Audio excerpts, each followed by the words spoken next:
সাকিব এবং মাশরাফি তারা বাংলাদেশের লিজেন্ডারি ক্রিকেটার। তাদের প্রতি বাংলাদেশের মানুষের যে ভালোবাসা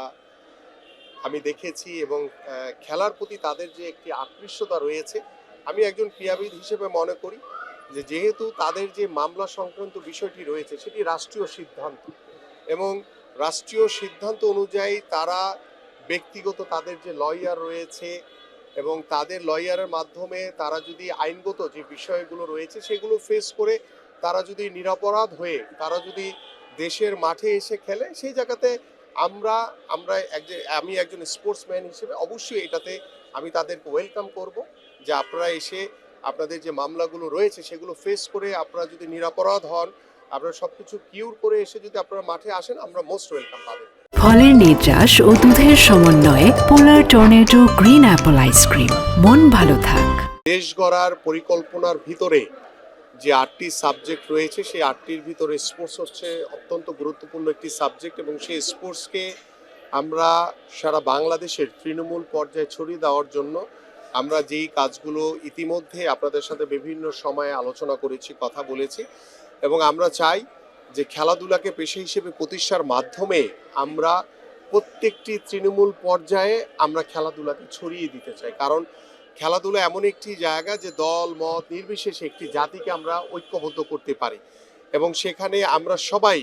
বাংলাদেশি হয়ে আমরা একটি বাংলাদেশকে রিপ্রেজেন্ট করি, এবং সবার আগে বাংলাদেশকে সামনে রেখে আমরা চাই যে আমাদের জাতীয় শিক্ষাক্রমে আমাদের যেভাবে সিদ্ধান্ত হয়েছে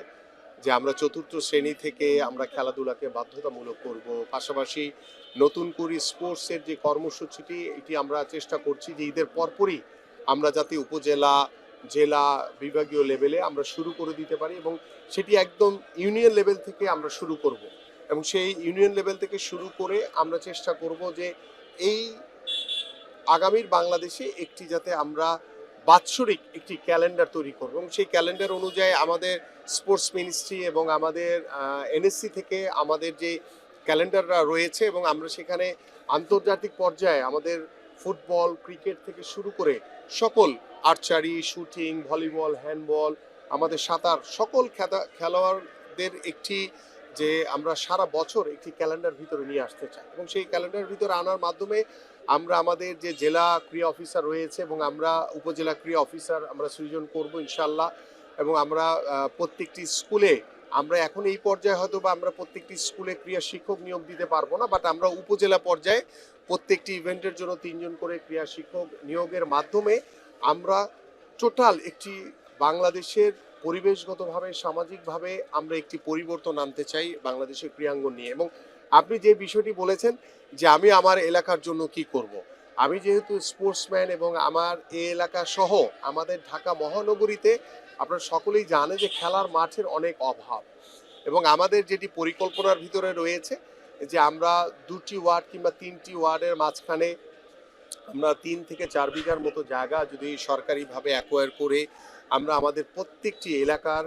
বাচ্চাদের জন্য, আমাদের তরুণ যুব সমাজের জন্য আমরা খেলার উপযোগী মাঠ তৈরি করতে চাই, এবং সেই মাঠ তৈরির চারিপাশে আমাদের ওয়াকওয়ে থাকবে। সেই ওয়াকওয়েতে আমাদের বয়োবৃদ্ধ বাবা মারা যারা বয়স্ক রয়েছেন তারা হেঁটে তাদের শরীরকে সুস্থ রাখবেন, এভাবে আমাদের পরিকল্পনা রয়েছে। এবং আমি চাই যে আমাদের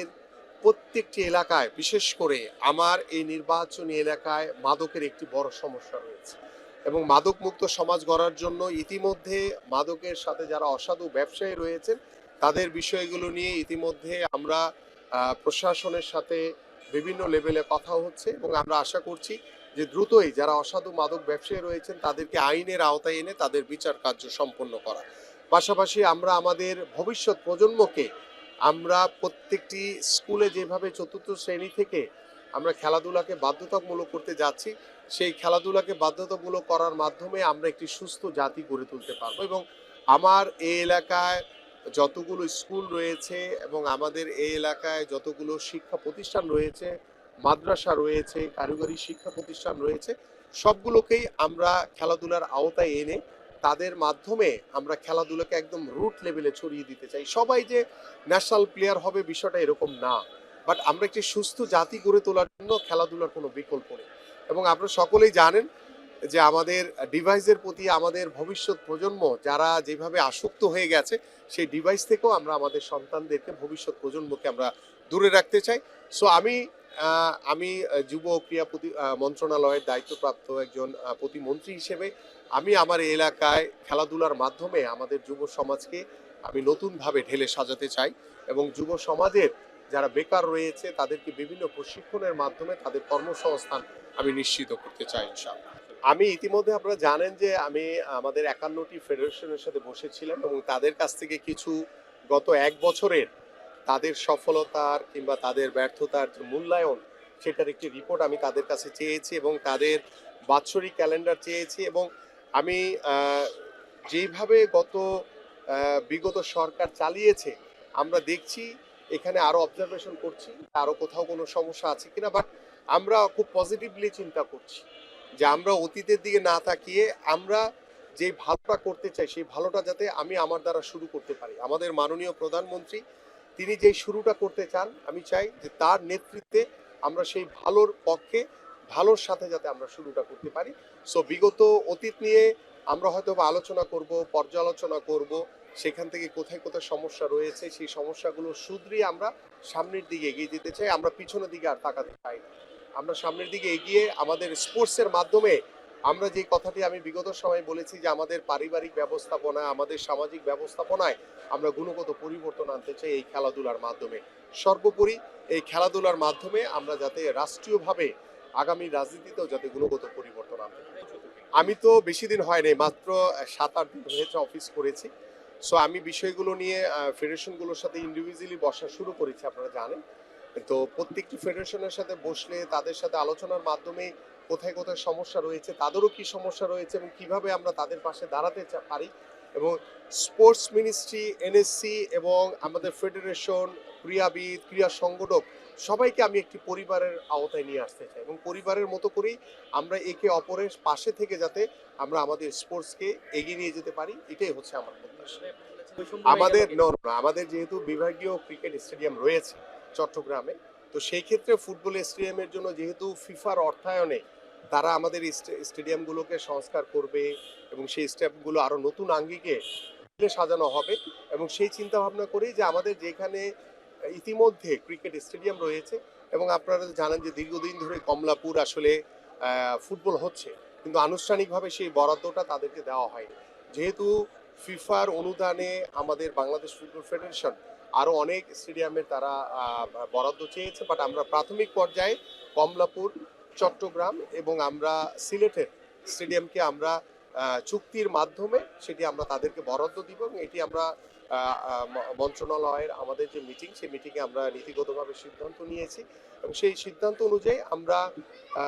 যে 3টি স্টেডিয়ামের কথা বললাম সেটি দিব এবং পর্যায়ক্রমে আমরা যেখানে যেখানে ক্রিকেট স্টেডিয়াম রয়েছে পাশাপাশি ফুটবল স্টেডিয়াম থাকলে আমাদের ফুটবলকে ডেভেলপমেন্ট করার জন্য আমরা সেই স্টেডিয়ামগুলোকেও আমরা ব্যবহারের জন্য তাদেরকে সেই সুযোগ তৈরি করে দিব। কারণ আমরা চাই শুধু ফুটবল না, সেখানে অন্য কোনো স্পোর্টস যদি স্পেস চায় আমরা সেই স্পোর্টসগুলোকেও মোটিভেট করব যে ভালো কিছু করার জন্য। পাশাপাশি আমাদের একটি পরিকল্পনা রয়েছে যে আমরা গ্রামীণ জনপদে যেখানে খালি জায়গা রয়েছে সেখানে মাঠগুলোকে সংরক্ষণ করে যাতে আমরা খেলার উপযোগী মাঠ তৈরি করে দিতে পারি। কারণ এখানে অবকাঠামোর চেয়ে আমরা খেলাধুলার দিকে বা খালি মাঠকে বেশি প্রাধান্য দিচ্ছি, যাতে আমাদের ছেলেমেয়েরা, আমাদের তরুণ যুবকরা যাতে খেলাধুলার মাধ্যমে তারা যাতে শারীরিকভাবে সুস্থভাবে মানুষ বিকাশ নিয়ে যাতে তারা বেড়ে উঠতে পারে। দেখেন,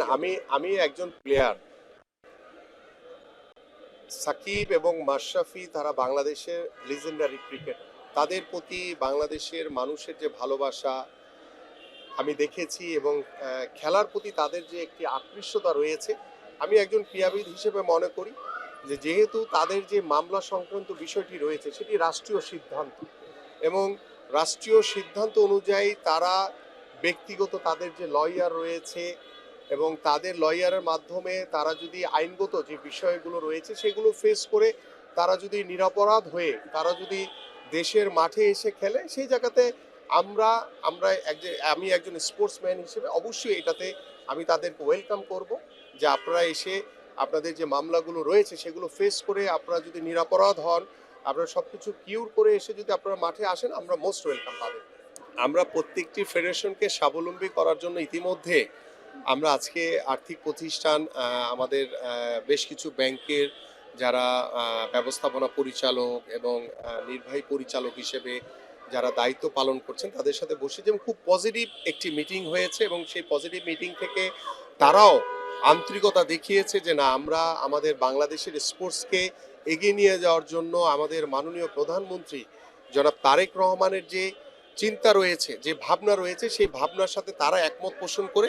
তারা বলেছে যে আমরা আপনাদের পাশে রয়েছি, পাশে থাকবো। এবং আমি তাদেরকে বলার চেষ্টা করেছি যে আমাদের যে বিভিন্ন ফেডারেশন রয়েছে সেই ফেডারেশনকে বিশেষ করে ক্রিকেট কিংবা ফুটবলের পাশাপাশি আমাদের অন্যান্য যে ফেডারেশনগুলো রয়েছে, যে হকি, আমাদের আর্চারি, হ্যান্ডবল, ভলিবল, বাস্কেটবল থেকে শুরু করে বিভিন্ন ফেডারেশন, তারা হয়তো বা আর্থিকভাবে সেইভাবে তাদের সেই সচ্ছলতা নেই। তাদেরকে স্বাবলম্বী করার জন্য আমি স্পেসিফিকভাবে তাদের, আমাদের যারা ব্যাংক প্রতিষ্ঠানের সাথে আজকে বসেছি, যে তাদেরকে স্পেসিফিকভাবে বিভিন্ন প্রতিষ্ঠানের দায়িত্ব দিয়ে আমরা সেই ফেডারেশনগুলোকে আমরা স্বাবলম্বী করতে পারি কিনা, এই ধরনের চিন্তা ভাবনায় একটি আলোচনা আমাদের হয়েছে। সো আমরা পর্যায়ক্রমে তাদের কাছে প্রস্তাবনা পাঠাবো এবং বাংলাদেশ ব্যাংকের কাছেও প্রস্তাবনা পাঠাবো যে আমাদের এই ফেডারেশনগুলো যারা অসচ্ছল তাদের পাশে কিভাবে আমরা আর্থিক প্রতিষ্ঠানগুলো পাশে দাঁড়িয়ে তাদেরকে স্বাবলম্বী করা, খেলোয়াড়দেরকে স্বাবলম্বী করার পাশাপাশি আমরা যাতে আমাদের খেলাগুলোকে